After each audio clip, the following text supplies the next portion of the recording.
and they gifted. Nathan and the Stone, that's ref the district. Come on now and join us. Let's go. And they gifted. We are Nathan and the Stoner, yeah, that's ref the district. That's the podcast. Come on now and join us. You join in. Yeah, let's talk about the bigger picture. Let's talk about how we be ballin', playing with the Wizards. Let's talk about the Nats and how they always got good pitches. Let's talk about the Cats, how rescue turn them boys to winners. Injuries and updates, oh yeah. To the opponent, we stand toe to toe, yeah. To the top, this podcast gonna go, yeah. I think it's something you should know, yeah. And they good with the offseason stats, that's a fact. And they can give you the season recap, yeah. You know that's for a fact, yeah it is. And you know we got our team on our back, we do. There's no other team can match, cause our team is way better. We the best one. Never be under the weather, W with the best leather. Always the best one.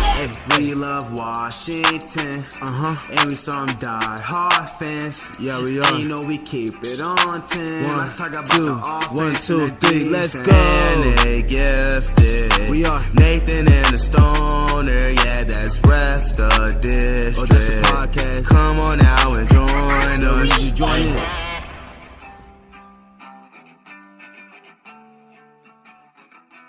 I'm a pretty bad kid.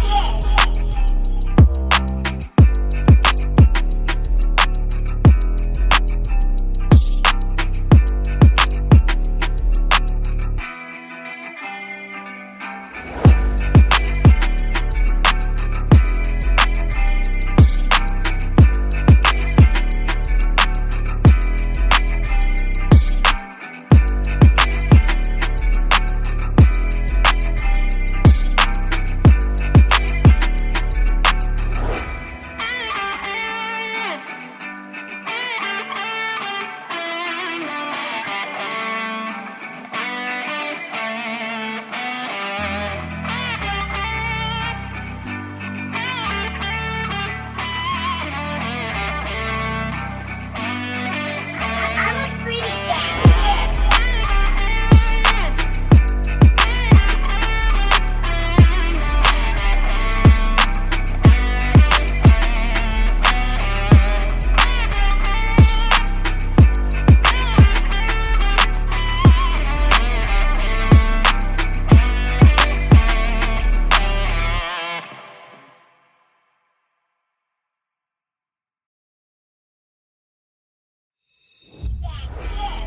Yeah, let's talk about the bigger picture. Let's talk about how we be ballin', playing with the Wizards. Let's talk about the Nats and how they always got good pitches. Let's talk about the Cats, how rescue turn them boys to winners. Injuries and updates, oh yeah. To the opponent, we stand toe to toe, yeah. To the top, this podcast gonna go, yeah. I think it's something you should know, yeah. Greetings and salutations. Welcome to episode 26 of Ref the District. I'm Nathan Perry, and he is the Stoner. Good morning. Good morning, Nathan. What's happening in your world? Oh, not much. Missing swim lessons, doing everything we can to just make sure we get through the day. Old man knees. Why are you missing the swim lessons? Because I didn't communicate very well with the wife, and so I showed up about 10 minutes late for the swim lesson. So had to drive back with my tail between my legs and be like, okay, yeah, I owe you for that one. You blew that one. Yeah. Hey, so what happened with the U.S. team? What? It's not good. Team? It's not good, man. Oh It's no, not they good. lost. They're losing. It looks like ESPN's got them down 79-74. Oh, it's over. Yeah, it's over. Yeah, that's all right. It's just a pool 17 game, seconds right? left. But isn't that a problem still? I feel like that's still a problem. Well, I don't. Probably not, because France is a medal favorite. They'll be fine. They just got 3 new guys on the squad, right? So they got to. That's true. There's been a lot of turnover, and I'm not just talking about Lillard's turnover there in the last 10 seconds or so of the game. So no Dame time this time. They got to figure out how to get JaVale McGee into the rotation. You know, he's a very important cog in this team. Oh, JaVale McGee. Yeah, that's what they're former missing. Wizard. Yeah, that he is. And so we're going to be talking about quite a few things here. on Ref the District today. In fact, we're going to be going over the NBA draft during our warm-up. During the game, we're going to be talking about training camp. We'll be there. Hope to see you. And in our post-game, we're going to be talking about the Caps and the trade deadline in MLB. Are the Nats buyers or sellers? We're going to go over that in the post-game. Ref the District is a part of the Lounge Room Network, and we are, in fact, sponsored by One Call Technology. If you are having internet issues, you're going to want to call One Call Technology because they can help you out. They have more than 100 years of experience in virtually every aspect of business communications, so they can help you out with that high-speed internet. They can run those analytics and save you possibly up to 20%. All you have to do is give them a call. You can head out to their website, www.onecalltech.com, or give them a call at 888-585-8850. So smooth. It's almost like I have training in this. It's crazy. It's crazy. So we do have our own stuff going on. Let's continue with the housekeeping portion of Ref the District. All right. So we stream live every Sunday, 10 a.m. Eastern Standard Time, and we are also on your major podcast platforms, so you can catch us there. And we now have a Facebook page. Whoa. So Facebook page was kicked off. I told Stoner last week we'd have it up before the next show, and I got there maybe just in time. But we'll have all of our content posted there as well. You can join the conversation on our Facebook page. And as there's mentions in our comments, you can get some Ref the District merch. Just head out to our Twitter at Ref the District and hit that link tree and go to the bottom link there, and you can get a Ref the District t-shirt or Ref the District sticker, our logo. And I'm personally really excited for the Just a Fan one.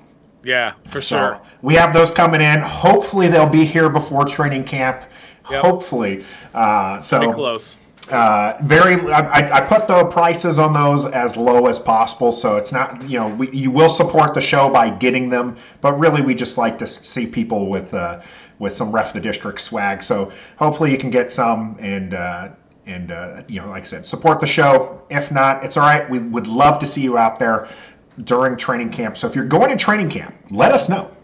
Let us know that. When are we going? Remind me when we're going. So I will be there Friday with the family, and then Ref the District will be representing on Saturday. So you and I will be there Saturday.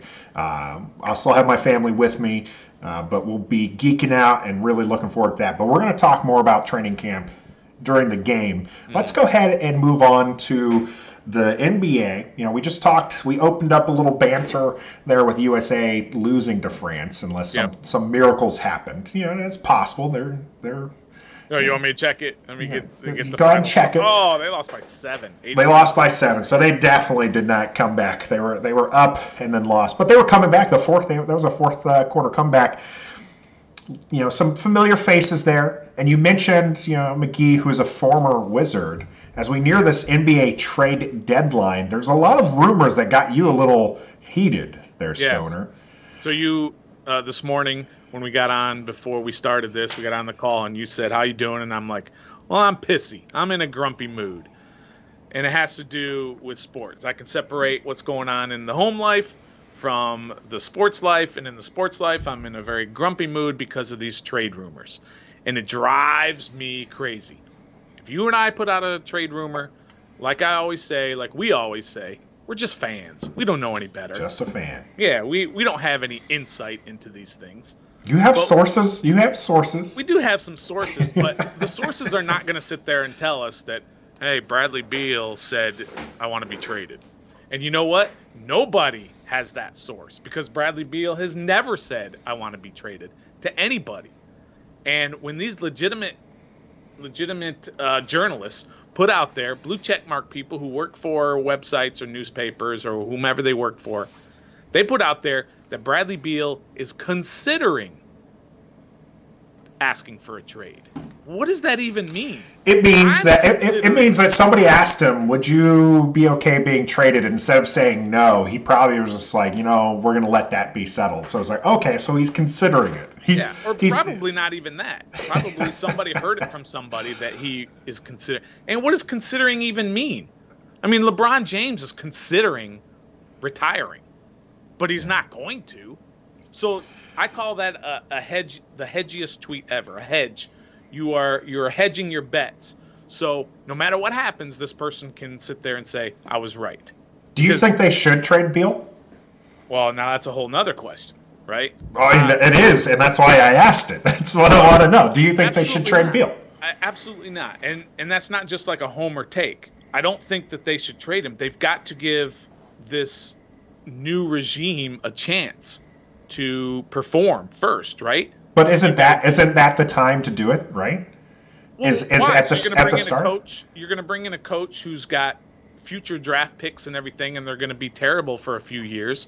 Get the old Kenny Atkinson. That's not the case. What do you think you can get for Beal? The Brett Brown situation in Philadelphia when he went through all those years of losing. I guess you won't see another superstar swap. No, you will not. You'll just so you'll see draft picks. But why not keep Scotty Brooks for that? Well, I think we all know why we're not keeping Scotty Brooks. I think that's a foregone conclusion why he's gone. Why would you get rid of a coach if your entire plan was to trade your superstars and basically start over? Because you're literally you have a coach who you can start over with. I don't agree with that. I don't agree that you bring in a brand new coach and a whole new philosophy with superstars on the team and say we're going to gut the team and start from scratch. Okay, so they keep Beal. Are you okay if they trade Westbrook? No.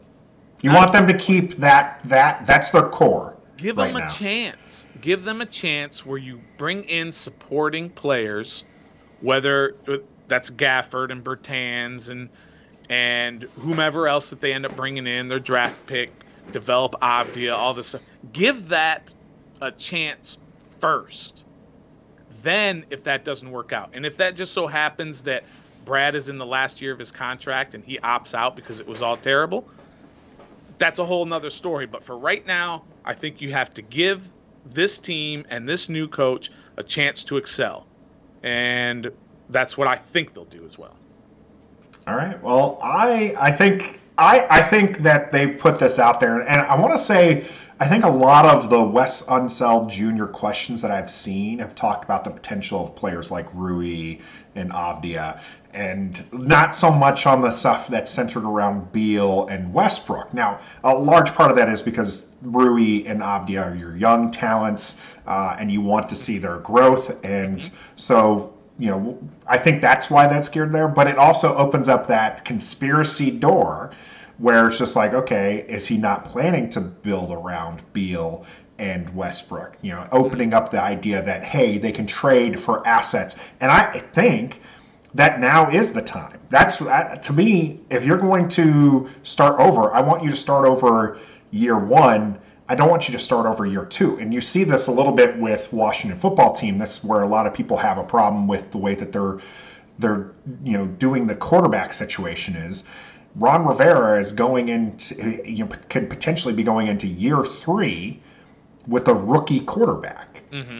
And so you don't want that. You want to have, that happen earlier on the contract so they have time to develop and make sure that, they're going. But I don't know what exactly they'd get back for either of them. Obviously, Beal's got first round.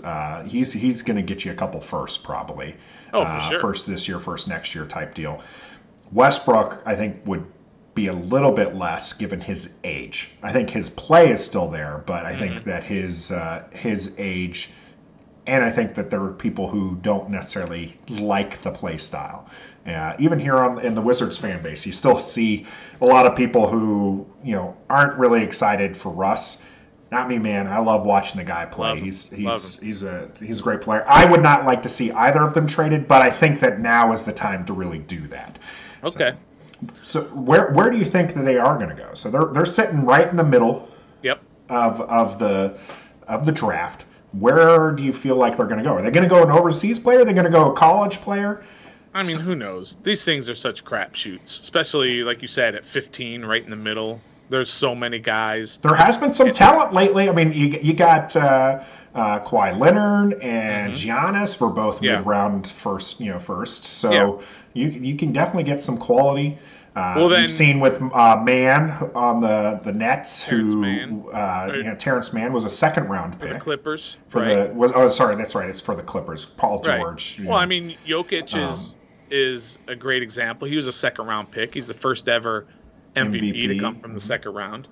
But those are few and far between, right? Go look at the last 10 years of the 15th pick, and you'll see a bunch of names that you don't even recognize because they never made it. Well, I mean, you can do that with some of the top 10 picks too. Exactly. So I think basketball is definitely one of those things that it's very interesting to see that top tier talent that doesn't pan out the way that you would think they would. You'd feel like the games would translate a little bit better, but they don't always.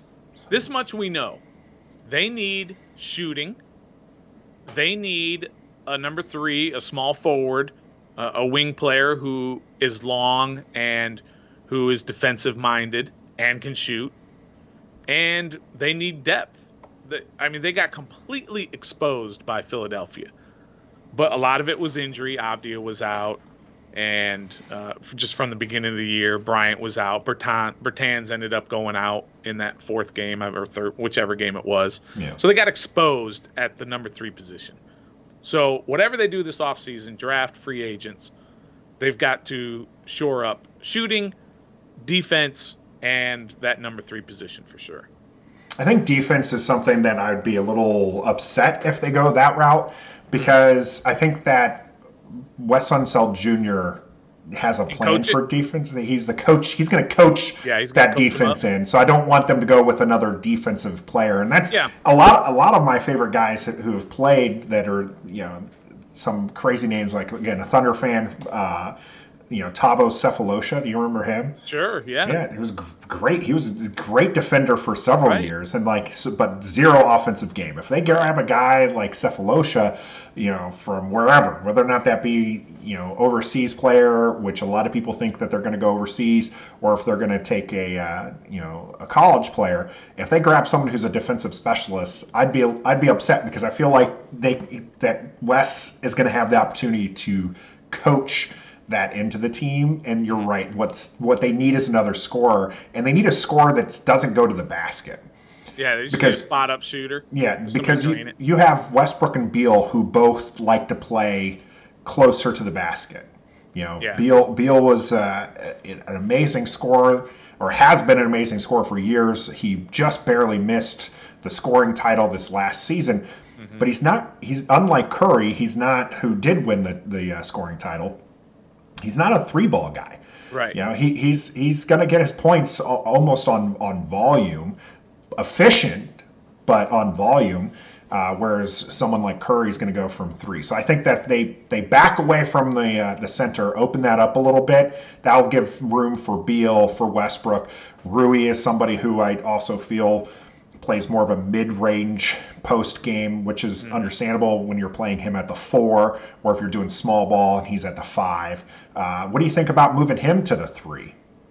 Which one? Who? Rui. Specifically, Rui to the 3? Rui to the 3. Sure. If you have somebody for the 4, maybe you move Bryant to the 4, and Gafford to the 5, and Rui to the 3, and then Westbrook. That seems the opposite of small ball, go tall ball. Yeah, Bryant, he's a stretch 4. He can shoot it. He's a pretty good shooter outside. But we have no idea if he's even able to do that. Maybe these power forwards are just too quick for him out there. Who knows? Who knows what they're going to do?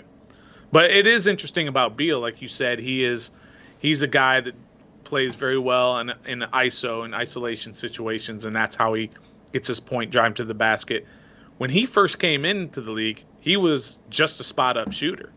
That's what he was. All he did was sit out there and wait for John Wall to penetrate and kick it out.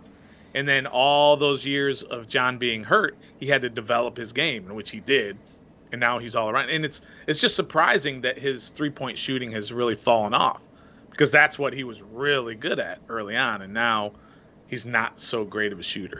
But you know what? I wouldn't say he's not necessarily. He's not a great shooter. He's not one of the elite. Yeah, he's not one of the elite 3-point shooters. Yeah, I'm gonna go ahead and I'm making my pick for the Wizards at 15. Okay. They brought in like 25 guys for workouts, right? And so we have no idea who they're gonna take.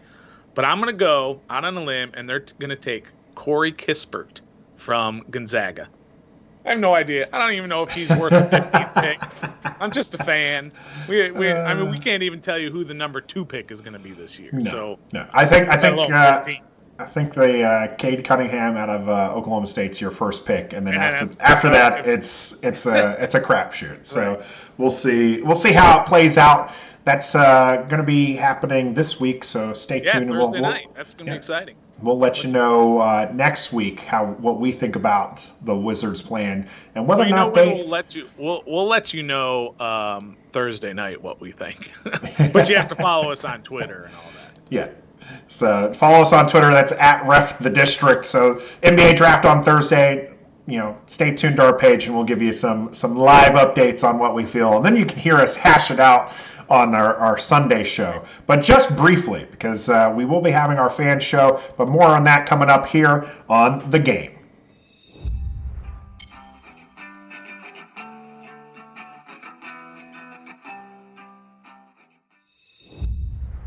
Game on. All right, so we got training camp coming up, but more importantly for us here on Ref the District, we have our fan episode.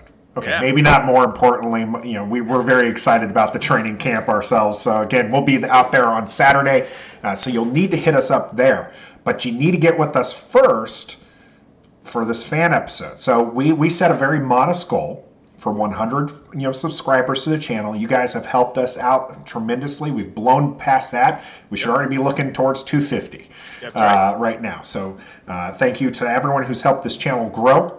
And our way to pay you back is we're asking for you to send in a video of yourself on why you became a fan of the Washington football team. Keep it to less than a minute. Shoot it to our email. That's refthedistrict@gmail.com.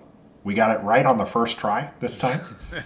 Last week, maybe that's we've got a few videos. I think we've got 3 or 4 videos now.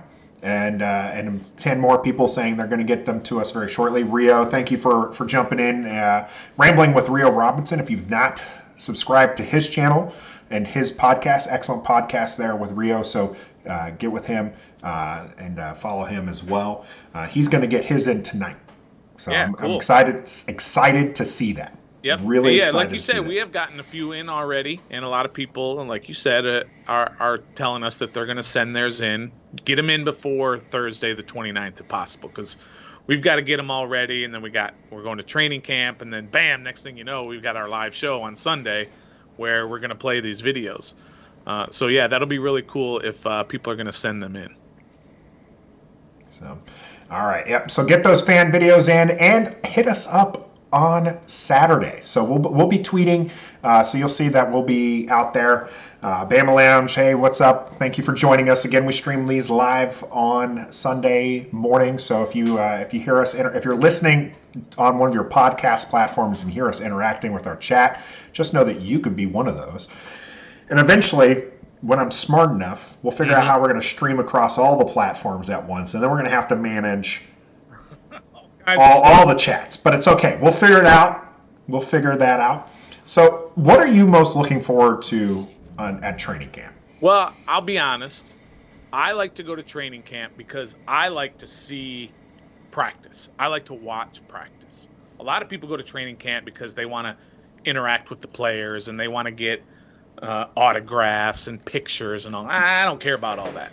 I want to see Terry McLaurin going one-on-one with William Jackson III. That's what that would be exciting. You know what I mean? I want to see that, and I want to see Fitzpatrick zipping the ball in there, and I want to see Heineke's noodle arm, and I want to see. Oh man, we're about to get a lot of angry messages. I guarantee. I want to see Steven Montez playing tight end. You know what I mean? I want to see all the stuff the fans have been talking about since the beginning. That's what I like to see, but it's we're going Fan Appreciation Day. Yeah, it's Fan Appreciation Day, so I don't know how much practicing they're going to be doing on that day. An important note, they are not going to be doing autographs this year. Yeah, that's true. You can't have that close interaction, but still, there's going to be a lot of stuff going on for fans. I don't know how much practice they're actually going to do. Hopefully, we'll get to see at least a little bit of practice That's what I want to see. What do you want to see? What are you looking forward to see? I would love to see those things. What I really want to see is I want to see the interaction that they have. I want to see that chemistry, because I feel like if the chemistry's there off the field, that I feel like that will translate to on the field. I think that's true. So I that's what I'm eager to see. I want to see them. We as fans. We see them, either on the TV screen or we're there at the games, and it's so I just want to kind of see them as people, because that's what they're people too. We preach this in broadcasting all the time, right? So for those who are unaware, right? So in the military, you're going to have some lowly two-striper in the Air Force who's interviewing a 4-star general, and so you can't be afraid of that 4-star general. They're just people too, and so that's what I want to do. Because I'll tell you this: I was in Tampa for a preseason game. I did not know this at the time. I wasn't tracking. I was there for business, and we're at the hotel and we're getting ready to leave to go see Guardians of the Galaxy. That's how far back this is. Okay. I don't know. Is that far back? That's 2013. 2014, 2015. Okay. That's like 6-7 years ago. All right, I'm tracking. Okay, how about this? This is how far back it is. RG3's still on the team. That's right. Okay? We still had hope for RG3. Okay, that is way back. Yeah. So as we're getting ready to leave, I noticed that there's a lot of commotion in the waiting area, the lounge area. And a lot of people with some Washington Redskins gear on. I was just like, what's happening here? And it turns out it happened to be the hotel the Washington team was staying at. And so I was like, guys, we're going to have to hold off real quick. We're going to see a later showing because I'm not going to miss this opportunity. And I was, for the first time in my life that I can think of, was a little fan struck, right? So I was fanboy. I was just like, oh my goodness, as they're walking by, and I'm just, for those who are also unaware, I'm a very large person. I'm 6'3", and so no weight. You're not going to give your weight. I'm 250 right now, but that's also a lot more because I can't do anything with my knees and abdomen, the surgery. So I'd prefer to be more of a healthy 235. But as they're walking by, that was the biggest thing for me, was like when you see them on the field, you think of them as titans almost, right? So they're like gladiators. They're very larger than life. Yeah. I'm taller than most of the ones that were walking by. Like the whole team walked by, and I'm just like, oh, there's that, and there's this, and there's this. I was like, and then RG3 did some signing. I had nothing on me. Like I literally was holding up. So our ID cards, when we get them issued, right? They come in these little sleeves. Oh, for the RFID protection. Oh, no. I literally pulled that out and was just like trying to get him to sign it. I couldn't get it. There was some guy who was just trying to get the signature so you can sell the stuff on eBay. But he was, that's the problem with getting signatures. They don't like to do it because of those guys, right? The guys who are selling it. Yeah. So it's it was exciting. So that like I said, that to me is the interaction. Seeing them in person again is what I'm really looking forward to.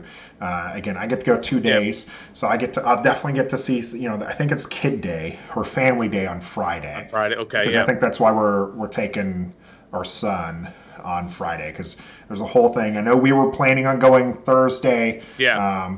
It is a bit of a drive for you, though. Yeah, it's a little much. So I ended up giving those tickets away. Not I ended up giving. We gave them away as part of a trivia contest on our show. So it went to somebody who watches the show, which is great, and somebody who's going to go to the practice on Thursday. So that's great. So I was able to transfer the tickets to him. That was pretty cool. Yeah, excited for that person, and I'll let Stoner figure out who it is so we can give them a proper shout out for their show. Yeah, it was Pedro. I don't know that I can pronounce his last name, like Schmeth or something to that effect. Sorry, Pedro, but he did earn them, and he got them, and I'm glad he's going. That's pretty cool.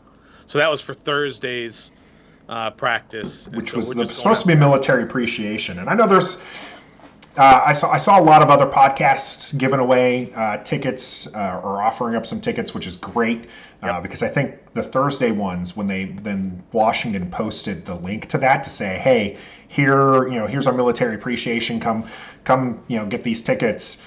They were gone like immediately. Like you clicked on the link and they were gone. So we definitely want, as I don't feel bad for going 2 days because I know there's some fans who are going all 4 days, but I would love to have more fans being able to interact with them. So that I think that'll be pretty exciting. And, so we're definitely going to be looking for all our fellow WFT podcasters there on Saturday. I know there's going to be a lot of them, so we're going to look for them, meet them in person. It's a pretty cool thing that in this area, in the Washington football team podcast in this area, there is a camaraderie. There is no rivalry between all of us. There's plenty of space for all of us in this field of doing Washington football team podcasts. So we all try to help each other out. And so it'll be nice to kind of meet all those guys in person, or at least some of them on Saturday. We don't know how we're going to find them in thousands and thousands of people who are going to be there. Well, that's why I said stay tuned stay tuned on Twitter. I'm really hoping our shirts will be in on time. I don't know that they will be because the window, it does extend past the weekend. So hopefully we'll have our Ref the District shirts on. If not, you can find us because we'll be announcing not our exact location on Twitter, but we'll be pushing out some content from Twitter. Yep. So be sure to follow at Ref the District if you haven't already. It'll be good, and don't be afraid to hit us up. Let us know that you're there, and we'll get some pictures with you, and love to interact with you. It'll be the first time you and I have been in the same space since 2017 or 18, maybe. Yeah, I think 2017 because that's when I would have moved to Italy. Yeah, before you went before I went to Italy. So 2017. Yeah. I mean, if you don't count me dropping off stickers at your house where I stayed in the car. I forgot. That's right. You actually dropped off the Ref the District sticker, which we have. What do you call this thing? That's a tumbler. Yeah, tumbler. Yeah, you dropped off this tumbler with the sticker on it. So yeah, I forgot about that. So I do have some. You've ordered some more, and I have some extras here. Yep. Maybe I'll keep these with me, and so that way if. I tell you what, if you're following us, put it on your shirt. You can ask me for one of these. If I have one available, I will give you one of our Ref the District stickers.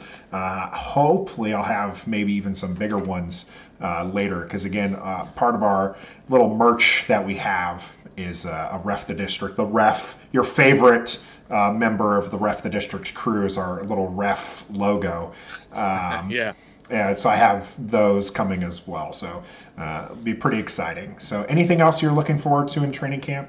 No, like I said, I just want to see them out there. I want to see them, like the chemistry. That's a big thing. Like you said, just them. I like to see the battle. I like to see the competition in camp. I don't want to see. You hear a lot of it, right? You hear how the defense, the offense is jawing at each other. The receivers and the DBs, especially. Yeah, they're taking it personal. I'd love to see that. I want to see that in person.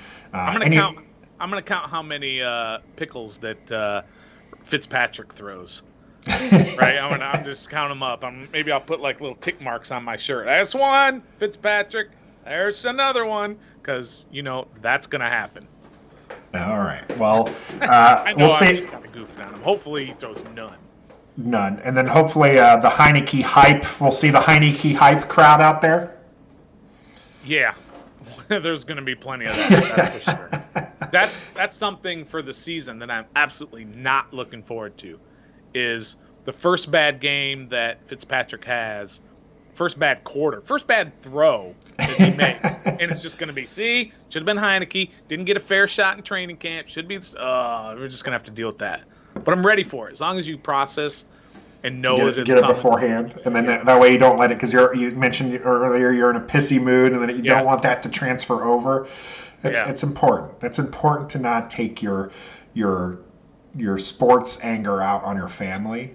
It took It took me a little bit to get to that. My wife will tell you, and this is unfortunate, right? Because if Washington lost on Sunday, pretty much I'm in a bad mood until Tuesday.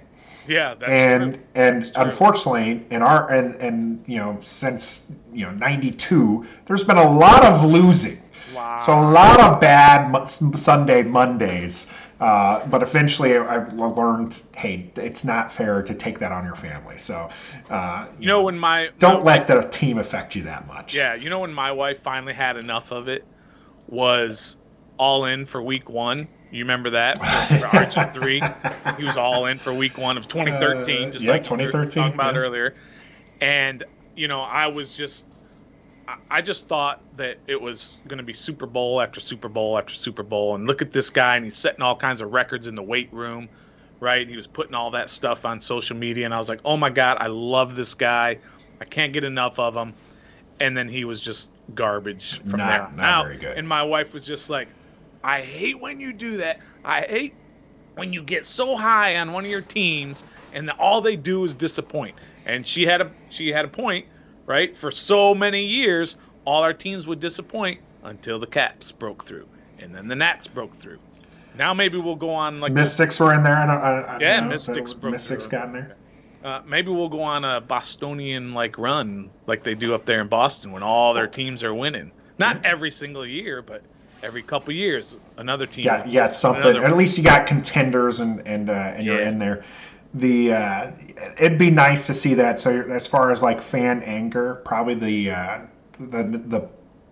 best story to tell for me right now would have been 2009 or it would have been it's probably 2009. The opener is against the Giants, and we lost 16-13 or whatnot. But it came down to one of the last few plays, and I just I just threw an ottoman across the room. Right. Just in anger. I smashed the top. Thankfully, it was a cushioned ottoman, and this is twofold that it was cushioned, because one, I'm like Hulk smashing the top of it, and then I just launched it across the room, and it thankfully hit cushion side on the window. Oh. Because it just, I'm talking 15 feet. I just completely just lost my mind. And that's about the time that I realized that, and see, my wife's in there. She knows it's the ottoman throwing story coming up. That's legendary in the Perry family. Yeah, that's probably the moment that I realized that maybe I shouldn't allow my team to affect me that much. But it doesn't matter, right? You're excited. And I know a lot of fans are excited. We're going during Fan Appreciation Day. I know a lot of fans were disappointed to hear that you weren't going to be able to get autographs, because a lot of them want to go for that kind of interaction. Yeah. But with the protocols that are in place, we just want to make sure that the players are safe and that we're safe. Yeah, yeah. And that's what the NFL is That's doing great as for the well. players. I care about if I'm safe. Good for them. I care about number one right here. Yeah. So what that transitions into the NFL doing the same thing. Big announcement this week came out from the NFL saying that unvaccinated players, if they start an outbreak, if the game can't be rescheduled within those 18 weeks, it's just being forfeited. It's going to count as a loss.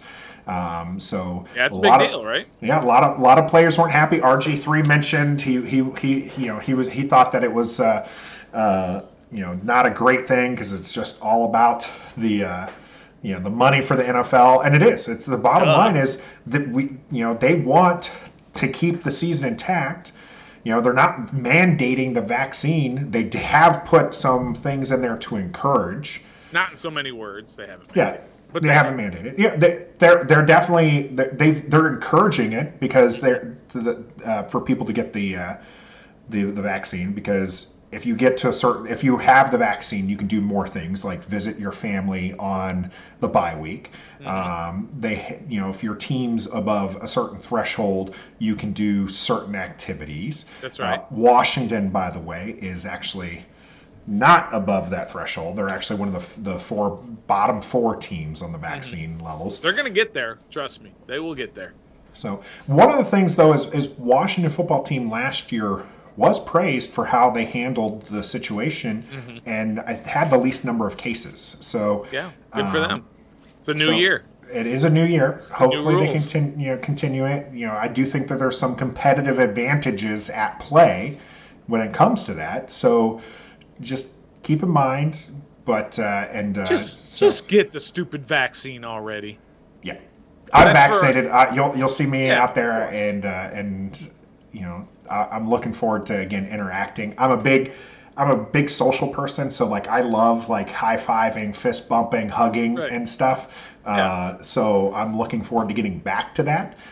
You won't really see too much of that, come training camp because of There's all the rules, right? of all the rules. But It's really is simple. There's not written like this anywhere, but it's very simple. Get the vaccine or don't play. That's what it's coming down to. And we've seen a couple of coaches already who have said because two that is coaches the rule who've- for coaches. yeah, you have to Get the have it. vaccine or don't coach. Yep. And a couple of coaches have said, "Okay, I'm not coaching." Great. Well, you're out of the way, and we're not gonna have any issues with you infecting other players, or coaches, or administrators, or the janitor, or the guy who does the laundry, or whomever. You're not gonna have any interaction with them, and the chances are lower. So just get the vaccine, and you can play. And if you don't, you probably can't play. It's really that simple. I think you can play. I mean, Well- no one's going to tell Hopkins, right, in Arizona that he can't take the field. Okay? Correct. No one's gonna stop him. The coach What- might. What is? Well, I think what's the bigger deal, right? Is if you're a free agent, it's in the rules that they can ask whether or not you have the vaccine. The Because teams can you're not ask a you part of the- because you're not a part of the not a organization. contract. And if you refuse, Yeah. it's taken as a no. So you don't have to tell them, but if you tell them, I'm not going to tell you, you're treated as a no, and that's going to affect. I think if you're a free agent, I think you're getting the vaccine because, one, especially as injuries happen, you're going to want to get, if you're talking somebody who's off the street like Heineke was last year, you're going to want that vaccine to make sure that you're actually marketable to these teams because they can't risk taking an unvaccinated player. Yeah, they won't. And having that. So I do think it's a very interesting situation. I'm with you. Just get the vaccine. I understand. It's a personal choice. So it's getting to the point, and we're trying not to be too political here, right? But it's getting to the point where I'm no longer agreeing with that stance that it's a personal choice. It's getting to the point to where your personal choice is now affecting me or my family, and I'm going to have a problem with that. And Matt and I had this discussion just yesterday via text, and Matty O, who's here watching right now, but we had this discussion, and he said, look, my daughter is in 5th grade, and if you don't have the vaccination, she can't get it. There's a possibility that you're going to jeopardize the health of my daughter. That's a problem, right? So not to get too far off the track, but it's the same in the NFL. If you're not willing to protect those around you, then those around you are going to have a problem with you. So just get the stupid vaccine, and we'll be fine. Yeah. It's no longer a personal choice, is what I'm trying to say. You do affect the people around you. My thing when it comes down to the personal choice comments is I just want people to make informed decisions. So if you sit there and you read all the literature, like actual literature, not like somebody's Twitter thread, trust the scientists and the doctors. I'm not going to go that far. Okay, right. So you don't have to trust the government. I just want make sure you're going in with an informed decision. We had this with Montez Sweat.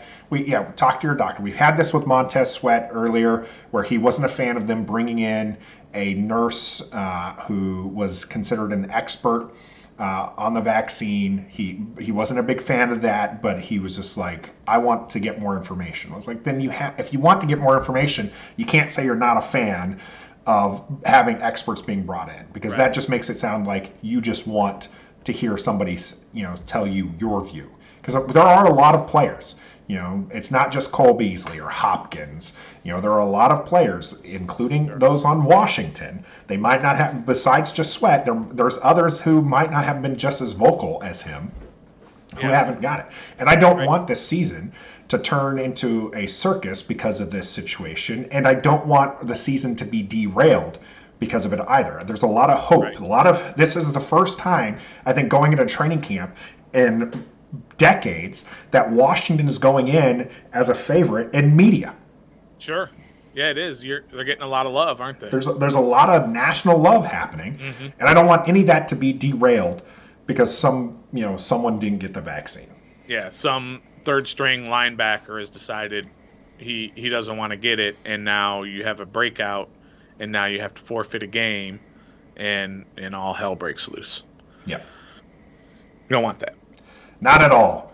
What we do want to do is we want to talk Caps and our Nationals. That's coming up here in the postgame.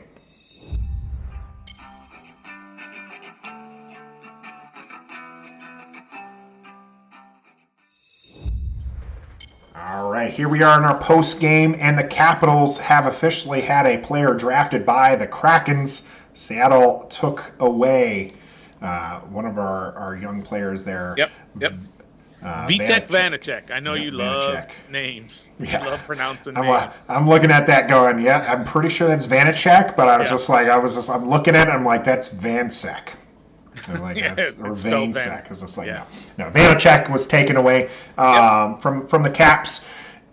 Did that surprise you? Is that who you thought that was unprotected that they were going to be taking? Yeah, because the rumor was out there pretty early once everybody saw the list that was probably the guy they're going to take. He's cheap, he's young, and he's pretty good. So he was not protected. You can only protect one goalie, and they protected Samsonov. So obviously he's the guy they're going to go forward with. The only problem with that is they were hoping that maybe they would take one of the guys who has a big salary to open up a little bit more cap space, because they are right up against it, their cap space. But they took somebody who makes less than $1 million a year, so it didn't save him any cap space. Mm-hmm. So now they've got Samsonov, I think he's like a, whatever they call it in hockey, a restricted free agent or something to that effect, or he's in his last year of his contract. And then, of course, they've got Ovi, who's unsigned. And they've got less than $10 million in their salary cap, and you've got to sign Ovi. And they are going to sign Ovi. They're going to sign him this week. But what are they going to do to give him the amount of money that he deserves, which we all know is a lot of money, over $10 million a year, and also Samsonov or anybody else who's going to fit into their plans for this year? They're right up against it. They saw this coming when they won the Cup, and they had to re-sign Carlson, and they had to re-sign Oshie and Kuznetsov. They knew this was going to happen. So we'll see what happens. Oh, and by the way, in the draft, they had the NHL draft. Nobody pays attention to that. Nobody's heard of any of these guys or whatever. But something I found interesting, first, the Caps didn't have a first-round pick because they traded away that pick for Mantha earlier this year at the trade deadline. But Arizona had the 11th pick, right? And they had that pick taken away from them because they broke some rules in like the pre-combine something or another. The 11th pick. Can you imagine what kind of firestorm that would be if the NFL, if the team with the 11th pick, if that happened to them? But nobody even talks about that Arizona lost the 11th overall pick. That's pretty bad. I think the most recent pick loss we've seen that the high, like a first round, was Patriots for Deflategate, right? Yeah, was that a first rounder? They lost the first rounder? They lost their first rounder, I want to say. Or when Minnesota just forgot or ran out of time twice. That's Minnesota. That's not. It's Minnesota. They do that kind of thing. So, I think they would lose their mind if there's the 11th. Who had the 11th this year? It was one of the NFC East teams. Yeah, like maybe Philly. I think it was supposed to be Eagles. I think it was Eagles, Giants, Dallas, or Eagles, Dallas, Giants. Yeah. There's something in there but there was some trades that were happening. Yep. Eagles traded away the 10th for they traded Dallas. Up and then traded back. They were doing a whole bunch of stuff. Right. None of them ended up with Kyle Pitts. That was my worry. I didn't want Kyle Pitts to end future up. Hall of Famer Kyle But Pitts. Michael Parsons, that was disappointing to see go to Dallas because I do think that he's going to be a good linebacker. So we'll see how that season plays out, and as far as the cap situation, we know in the NFL the cap doesn't matter, right? Like people can figure stuff out. Yeah. I'm sure that there's ways within the NHL cap situation that they're going to be able to pay Ovi. Like I said, that's a done deal. That's going to happen. Yep. So pretty excited to see where they go with that. I think the first round, not having a first rounder is not a problem when you get somebody of Mantha's talent, because I think that was an excellent pickup by them.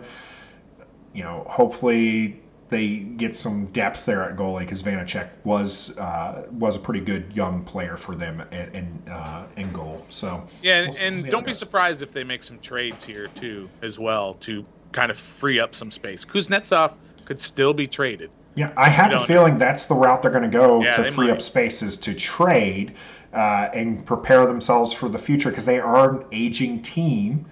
And so they're going to need to set themselves up for the future, not unlike our Nationals, who are in a buy or sell mode. And after losing 2 games to the Orioles, I'm definitely leaning. Even though I'm wearing the shirt, I'm wearing my Nationals polo today. They got to be selling, right? Yeah, they got to be selling. I think so. I mean, Rizzo is not a seller. He hates selling. He likes to. No, you don't win by selling. Yeah, right. He likes to go for it, but they just might have to. They just look at. I looked at the lineup yesterday. They had of their 8 fielders, they had 5 of them were not supposed to be their regular players, right? Other than the pitcher, right? The 8 field players. What is the right word? They're 8 position players, right? So their first baseman, their shortstop, and their right fielder are the only 3 regulars that were playing yesterday. They're on like their 5th catcher, their 3rd left fielder. Scherzer got scratched yesterday because of something up in upper body when he was swinging. Stop with that. DH already. Strauss has been out most of the year. Joe Ross is hurt. Fetty's been in and out. Hudson's been in. Rainey's been. It's just been a disaster for the injuries and all, and of course Castro in his situation, basically getting thrown off the team for what he did back home or whatever. So it's over for them this year. I called it a couple months ago, maybe not that long ago. A month ago? I said it's over. A month ago, you called it. It's over. Yeah. It's over for the Nats. That's okay. It's time to go ahead and sell some of these pieces where you can get something for them. Just not Turner, not Soto, right? We know those 2. You're not trading those 2. Yeah. Even though those are the ones you're going to get the most bang for your buck. Right. No. You're just not. You're building around. They're also they're also the youth. I definitely want to see both of them in a Nationals uniform for a decade, right? Sure. At least. So it'd be nice to keep them. What about Scherzer? He was a scratch. They say it was batting related. Yeah. Bring up the DA issue. Maybe we'll have that conversation another time. Yeah. But I'm not in favor of trading him. I'm just not. It's sentimental reasons. I don't want to see Max go to another team. It's not guaranteed that he's going to come back as a free agent. That doesn't happen very often. Who knows? He goes over and he vibes and they win a World Series and he's like, this is where I want to be. Or somebody else is going to offer him $20 million more than what the Nats are offering. I want him here. I want him to stay here. I don't want him to get traded. I want him to sign him in the offseason, all of that. Mostly sentimental reasons. He's still getting it done on the mound too. Let's not forget that. He started the All-Star game. He's probably the only legit pitcher the team has at this point. Right. Everyone else is not living up to expectations. Strasburg can't stay healthy, and I don't know that we'll ever have Strasburg back. Yeah, there was another recent issue with him where he wasn't able to throw something with his neck, I think, and. Even when he came back and he was throwing, he wasn't throwing. This guy's known for a fastball, and he can't throw a fastball that's above the mid 90s, and that's not great. So who knows? I'm worried about his future, but we'll see what happens. And whatever LE is saying about the Orioles, tell him he can just zip it. I don't want to hear anything about the Orioles. It's a warning. Ellie's warning us. He's warning us if you trade your pieces, you're gonna and mess around, you're gonna end up like the Orioles. Right. And despite the fact that he gets, Ellie's get some, he's very excited that the Orioles are whooping up on the Nationals right now. He's just trying to make sure that we understand, like, you can't give away. And we said this at the beginning of this portion. If you do not win by selling. That's right. That's the thing. You do not win that way. By the way, a couple years ago, they had this trade possibility with JT Real Muto, the catcher for the Marlins at the time. He's now in Philadelphia making tons of money. But they had a trade lined up, but the Marlins wanted Robles, and the Nats were like, absolutely not. We're not getting rid of Robles. Man, they should have gotten rid of Robles, right? Gotten Real Muto. Robles, it's over. Man. He's now platooning, by the way. They just started that. They just started playing Andrew Stevenson in center field against righties. That's how far it's fallen for Robles. I don't know if he's ever going to recover, because you know what you can't do? You can't trade known quantities for unknown quantities. Yeah. That's hard to do. You can't trade Scherzer for a bunch of minor leaguers. Minor league prospects. You know what you got for Scherzer. Yeah. You have no idea how these guys are going to pan out. The Robles situation there. So he's got Gold Glove talent. Yes. But he cannot hit the ball to save his life. He can't. Like, he's just horrendous at the plate. And that's his problem. He needs to be able to fix that. He's still relatively young. Oh, he's very young. He's still got a lot of baseball. Yeah, a lot of baseball in front of him. But yeah, it's unfortunate to see what's happening with him. I think Stevenson's a fine player, a fine replacement. I don't think that he's quite as he's not as good defensively. But at the plate at least he's not a complete embarrassment. So you know they're in trouble. You know when the Nats are in trouble when Carter Kieboom has to come up and replace another injury, Jody Mercer, who's he's a journeyman, but he had to bring up Carter Kieboom, who couldn't even make the roster. They gave him the third base job. This is your job. We are building around you at third base, and he goes, he can't do anything, and now he's back. They're in trouble. Season's over. I called it. How many more young guys do you bring up? When? Like right now? Before the end of the season, how many young guys do you think they bring up? Deliberately, not just injury based, but just deliberately, like, okay, we're gonna bring up they have that pitcher. Is it time to bring him up, get him some experience this season so he goes into next season potentially one of your rotation guys? Yeah, baseball is one of those finicky deals with these young guys, especially pitchers. You don't want to bring him up and have him just get shelled, because he's going to get shelled regardless of how good he is. He's going to get shelled at the big league level, and then you send him back down, and he's all messed up here. I don't know. You say that, but Strasburg, it worked out for him. He had an amazing first game. Right.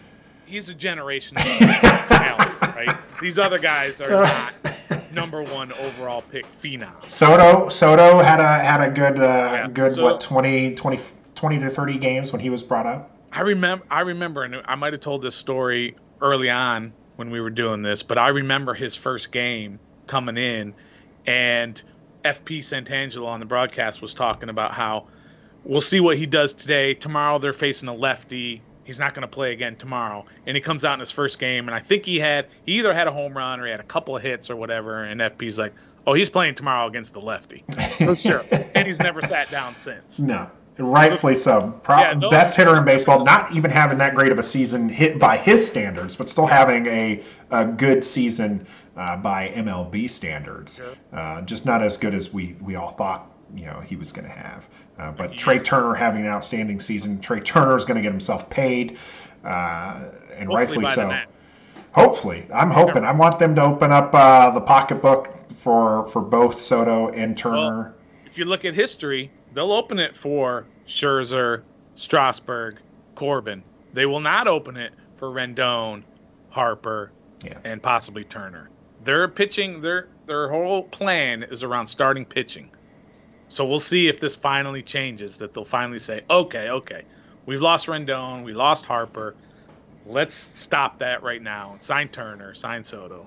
Pitching is the most important part. Sure. It's kind of like a QB if you don't have pitching. But the problem is we're kind of in a situation there where Scherzer has a good day, but it doesn't matter because the bats aren't there. So definitely going to have to put those pieces together. Hopefully they will. Hopefully we don't come back and Stoner's not in a pissy mood next week because they've traded away Scherzer and Turner and. I think when is it? When is the trade deadline? The 31st? Is it next Saturday? I think it's 31st. I'd have to look it up, but it's definitely there. You'll see a lot of movement this week. We'll start seeing a lot of movement this week. We'll see how the Wizards handle the draft. Is Beal going to get traded? He's considering asking for a trading request. Stoner's favorite thing in the world, those hedge tweets. So we'll see what else is on deck for our teams here in the district. And this has been Ref the District. We're sponsored by One Call Technology, part of the Lounge Room Network. I'm Nathan. He's the Stoner.